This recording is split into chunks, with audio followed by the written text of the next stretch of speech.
ஓம் நம சிவாய. அலர்மகள் astro channel வாயிலாக ஜோதிடாச்சாரியா கந்தசுவாமியின் வணக்கங்கள்.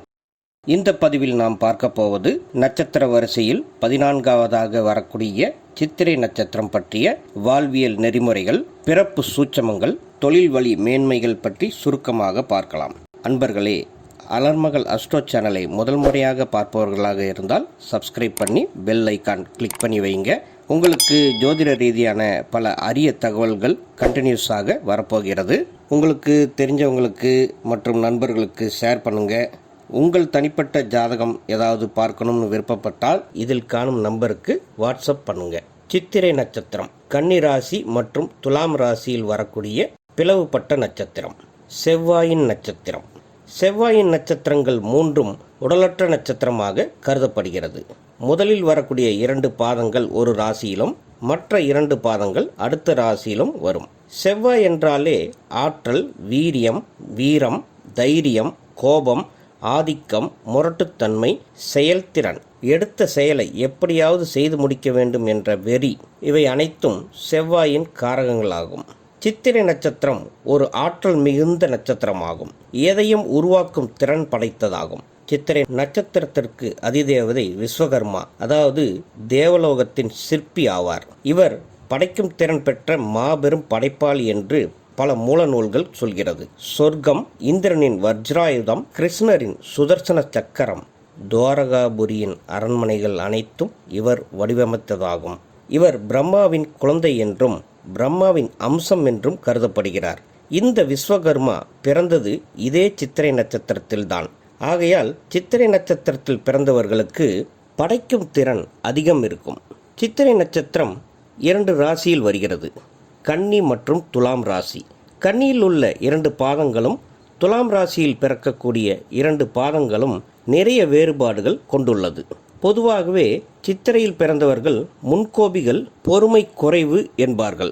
ஆனால் எல்லோருக்கும் அப்படி அல்ல. இவர்களுக்கு பொறுமை, அமைதி, விட்டு கொடுக்கும் மனப்பான்மை அனைத்தும் உண்டு.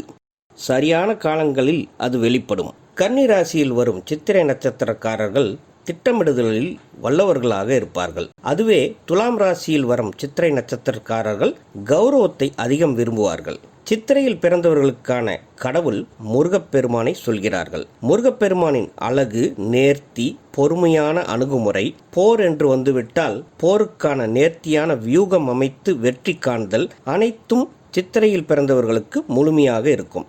இதன் மிருகம் பெண் புலியாகும். ஆதிக்கம், அதிகாரம், தன் எல்லையை விட்டு கொடுக்காத தன்மை, குடும்பம் என்றாகிவிட்டால் தனிமையாக தானுண்டு தன் குடும்பம் என்று வாழ நினைத்தல் என்று புலிக்குண்டான, அதுவும் பெண் புலிக்குண்டான குணங்கள் இவர்களுக்கு மிகுதியாக இருக்கும். சித்திரையில் பிறந்தவர்களுக்கு ஜாதகத்தில் செவ்வாய் நல்ல இடத்தில் இருந்தால் வாழ்க்கையில் எப்போதுமே வளர்ச்சியை மட்டுமே பார்ப்பார்கள். உதாரணமாக விருச்சகம், மகரம், ரிஷபம் போன்ற ராசியிலோ அல்லது 3, 5 மற்றும் 9ஆம் வீட்டிலோ செவ்வாய் அமர்ந்தால் அவர்களது வளர்ச்சி நன்றாகவே இருக்கும். இவர்களது கணம் ராட்சச கணம். செவ்வாய் இந்த கணத்துடன் சேரும்போது கோபத்தின் வெளிப்பாடு அதீதமாக வெளிப்படும். இந்த நட்சத்திரத்தில் பிறந்தவர்கள் இந்த கோபத்தினால் லாபத்தை விட அதிக நஷ்டத்தையே பார்த்திருக்கிறார்கள் என்றே சொல்லலாம். படைப்பாற்றல் மிக்க நட்சத்திரம் என்றாலும் அதுவே அழிக்கும் திறனையும் கொண்டுள்ளது. கன்னி ராசிக்கு செவ்வாயின் ராசி வீடுகள் 3 மற்றும் 8ஆம் இடத்தை குறிப்பதனாலும் புதனுக்கு செவ்வாய் பகையாவதாலும் கன்னிராசியில் பிறந்தவர்களுக்கு ஆரம்பத்திலிருந்தே தன் குணத்தாலேயே வளர்ச்சியில் பாதிப்பு ஏற்படுகிறது. வீரியமான நட்சத்திரம் என்றாலும் இன்பத்தில் அதிக ஈடுபாடு கொண்ட நட்சத்திரம் என்றும் இதை சொல்லலாம். இன்பத்தை நோக்கி மேலும் மேலும் போகும்போது பலரும் அதில் தடம் பொருள வாய்ப்புகள் அதிகமாகிறது. காரணம், ராசி மண்டலத்துக்கு 6ஆம் ராசியாக வருவதால் வம்பு வழக்குகள், பிரச்சனைகள், சண்டைகள், விரோதங்களை வளர்த்துவிடும். முறை தவறிய காதலை வெளிப்படுத்தும் விதி இந்த சித்திரை நட்சத்திரத்திற்கு உண்டு. சித்திரை நட்சத்திரத்தில் பிறந்தவர்களுக்கு ஆரம்பத்தில் செவ்வாய் தசை இருக்கும். செவ்வாய் தசை மொத்தம் 7 வருடங்கள். பாதங்களுக்கு தகுந்தாற் போல அது மாறுபடும். அடுத்து வருவது ராகு தசையாகும். மொத்தம் 18 வருடம். இளமை பருவத்தை நிர்ணயம் செய்யக்கூடிய கிரகமாக ராகு அமைகிறது. ராகு சாயா கிரகமாக இருப்பதால் தவறுகளை துணிந்து செய்வதற்கு அது தூண்டிவிடும். படிக்கும் காலத்தில் மனதை தடம் பொருள செய்யும். அப்போ சித்திரை நட்சத்திரக்காரர்கள் எப்பொழுதும் கண்ட்ரோலில் வைத்து கொள்ள வேண்டிய 2 விஷயங்களில் ஒன்று அவர்களது கோபம். அதிலும் சிறுவயதில் வரக்கூடிய அதீத கோபம் பல நண்பர்களை இழக்கச் செய்யும், கெட்ட பெயர் வாங்கித் தரும். நடுவயதில் வரக்கூடிய கோபங்கள் குடும்ப உறவுகள் மற்றும் வருமானத்தையும் பாதிக்கும். அடுத்து பிரச்சனைக்குரிய விஷயம் என்னவென்றால் இச்சை என்ற காம உணர்ச்சி. சித்திரை நட்சத்திரக்காரர்களுக்கு செயல்திறன் அதிகம் இருப்பது ஒரு வகையில் வேலையில் மற்றும் தொழிலுக்கு நல்லது என்றாலும் அது ஆசை காமத்தின் மீது வரும்போது பாதிப்பை உருவாக்குகிறது, பிரச்சனையையும் உண்டாக்கும். பொருந்தாத உறவுகளின் இணைப்பை ஏற்படுத்திவிடும் என்ற விதி இருப்பதால் இவர்கள் கவனமாக எப்பொழுதும் இருப்பது நல்லது. சித்திரை நட்சத்திரத்தில் உள்ள 4 பாதங்களுக்கும் எப்படிப்பட்ட தொழில்கள் அமையும் என்பதை பார்க்கலாம்.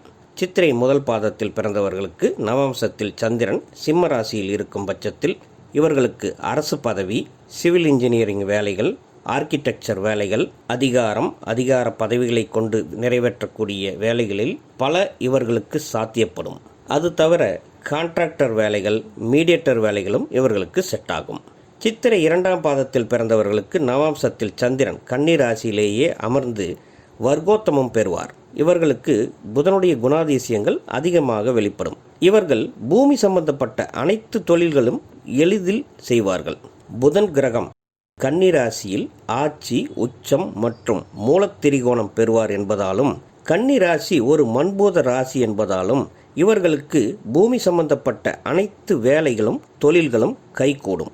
கட்டிடங்களை கட்ட உபயோகிக்கக்கூடிய சிமெண்ட்டுகள், ஜல்லிகள், நிலக்கரி, அகழ்வாராய்ச்சி செய்தல், கட்டிடத் தொழில்கள், ஆர்கிடெக்சர் தொழில்கள், இன்டீரியர் டிசைன் தொழில்கள் மற்றும் விஸ்வகர்மாவின் வேலைகள் அனைத்தும் இந்த பாதத்தில் பிறந்தவர்களுக்கு உண்டாகும். தொழில்நுட்பம் சார்ந்த பணிகள், ஆராய்ச்சி பணிகள், ஆசிரியர்கள் பணிகள் அனைத்தும் இவர்களுக்கு கைகூடும்.